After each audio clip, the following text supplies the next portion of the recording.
ایک شخص آیا اور اس نے کہا کہ میں یہ جرم بھی کرتا ہوں، چوری بھی کرتا ہوں، میرے سے بدی بھی سرزد ہو جاتی ہے، میں جھوٹ بھی بولتا ہوں۔ اس نے کہا میں سب چھوڑ نہیں سکتا۔ تو میرے آقا نے فرمایا کہ تو جھوٹ چھوڑ دے، میرے سے وعدہ کر کے تو نے جھوٹ نہیں بولنا۔ اس نے کہا ٹھیک ہے، اس چیز کا میں وعدہ کر لیتا ہوں۔ اس کا یہ مطلب نہیں ہے کہ باقی چیزوں کی اجازت اللہ کے محبوب نے دے دی۔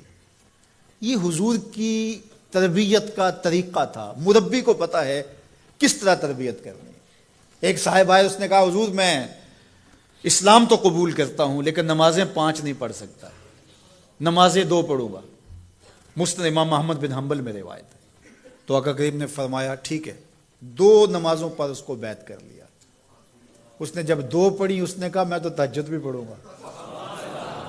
2 نمازوں کا چسکا اور 2 نمازوں کی لذت آئی تو اس نے کہا میں باقی 3 کیوں چھوڑوں۔ تو یہ طریقہ تھا۔ تو اس سے یہ عہد لیا کہ تم نے جھوٹ نہیں بولنا۔ اب جب چوری کو جی چاہا، ماحول پیدا ہوا، تو سوچا کہ اللہ کے رسول نے اگر یہ پوچھ لیا کہ چوری کی تو حضور سے یہ تو عہد ہے جھوٹ نہیں بولنا، تو پھر حضور کو بتانا پڑے گا کہ میں نے چوری کی ہے، تو یہ تو حضور کے سامنے شرمندگی ہوگی۔ چوری چھوڑ دی۔ پھر کہا کہ جب بدی کو جی چاہا، طبیعت میں غلبہ ہوا گناہ کا، تو پھر سوچا کہ اگر رسول اللہ نے پوچھ لیا تو جھوٹ تو بولنا نہیں، تو پھر حضور کے سامنے شرمندگی ہوگی، کیا بتاؤں گا حضور کو۔ برائی بھی چھوڑ دی۔ شرمندگی کسی کے سامنے نہ ہو، یہ حیا ہے۔ جب حیا کسی کا پیدا ہو جاتا ہے تو پھر اعمال میں اعتدال پیدا ہو جاتا ہے، اعمال میں خوبصورتی پیدا ہو جاتی ہے، اچھے اور صالح اخلاق نصیب ہو جاتے ہیں۔ اس لیے ہمارا دین ہمیں حیا کی تعلیم دیتا ہے، بڑوں کا حیا اس کی تعلیم دیتا ہے۔ حضرت عبداللہ بن عمر رضی اللہ تعالیٰ عنہ فرماتے ہیں کہ مجمع صحابہ تھا، حضور تشریف فرما تھے۔ آقا کریم نے فرمایا کوئی ایسا درخت بھی ہے جو مسلمان جیسا ہو؟ تو کہتے ہیں میرے ذہن میں کھجور آئی، میرے ذہن میں کھجور کا درخت آیا کہ وہ خزاں میں بھی نہیں مرجھاتا، پھل بھی دیتا ہے۔ لیکن میں نے دیکھا کہ حضرت ابو بکر خاموش بیٹھے ہیں، حضرت عمر خاموش بیٹھے ہیں، انہوں نے کوئی جواب نہیں دیا۔ ان کا حیا کرتے ہوئے میں نے بھی جواب نہیں دیا۔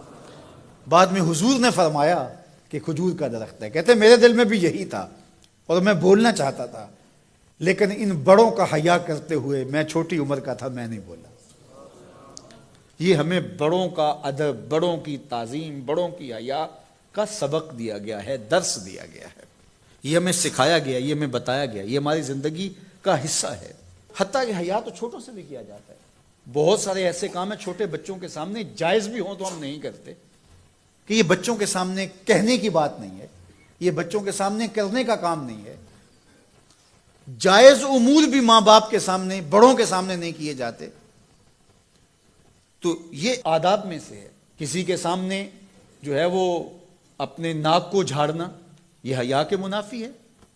کسی کے سامنے زور زور سے کھانسنا، اگر اس طرح کی ضرورت ہو تو آپ باہر اٹھ کے چلے جائیں یا اس آواز کو دبانے کی کوشش میں لگے رہیں۔ اس طرح خروج ری ہے، بندہ مجبور ہو جائے تو الگ بات ہے، ورنہ حیا کا تقاضا یہ ہے کہ مجلس کے اندر موجودگی میں اس سے گریز کیا جائے، حتیٰ کہ اس کی سمیل پھیلے اور دوسروں کو تکلیف پہنچے، یہ بھی حیا کے منافی ہے۔ اللہ اکبر۔ تو یہ بات ذہن میں رکھیے گا کہ حیا ہمارا دین ہے اور ہمیں حیا اختیار کرنے کی تلقین کی گئی ہے۔